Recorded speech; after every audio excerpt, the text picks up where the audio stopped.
The strangest thing happening in football today isn't on the pitch.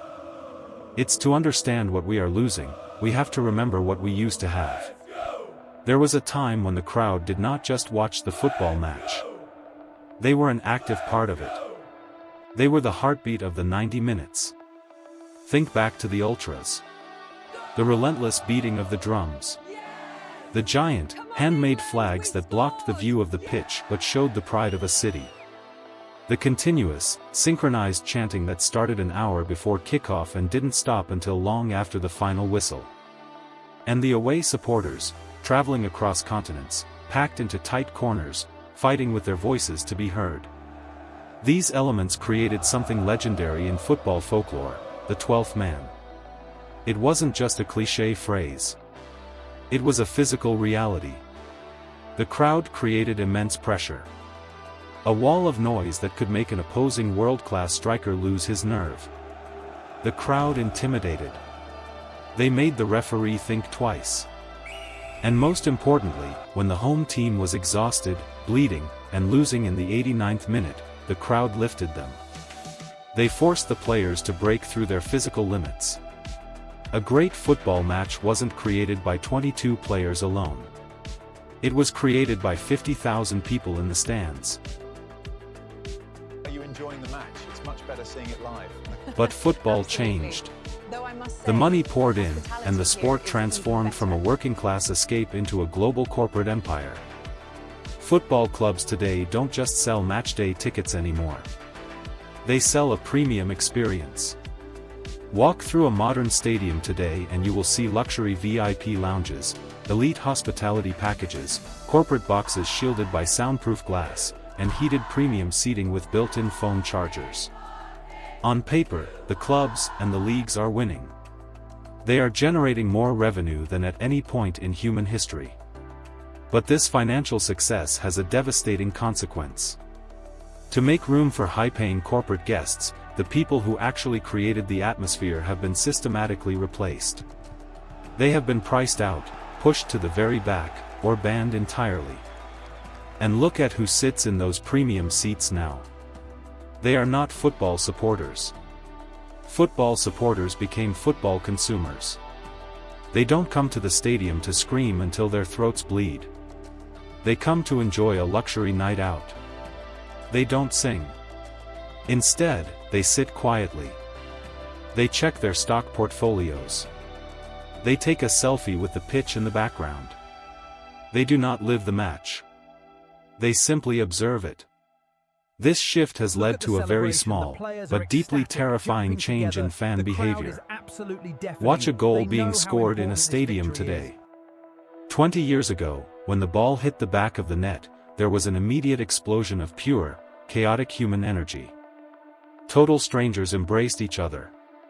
People fell over rows of seats. It was beautiful, dangerous, unscripted joy. Today, when a goal is scored, look at the stands. What do you see? 1,000 glowing screens. The very first instinct of a modern spectator is no longer to scream. It is to pull out their smartphone. They are experiencing the historic moment through a 5-inch piece of glass, even though they are standing right in front of the real thing. The modern fan is often more interested in recording the atmosphere than creating it. We now live in a football culture dominated by Instagram moments and TikTok trends. Stadiums are becoming destinations for bucket list tourists. People fly across the world not because they love the club, but because attending a match is something to cross off their travel itinerary. Football is no longer treated as a communal religion. It is treated as passive weekend entertainment. The result of this evolution is the absolute silence of the modern stadium. Yes, these new arenas are architectural masterpieces. They are objectively beautiful. They are cleaner. They are safer. They are incredibly expensive. But they have lost their terror. They are no longer intimidating places to play. The modern stands have become completely homogenized.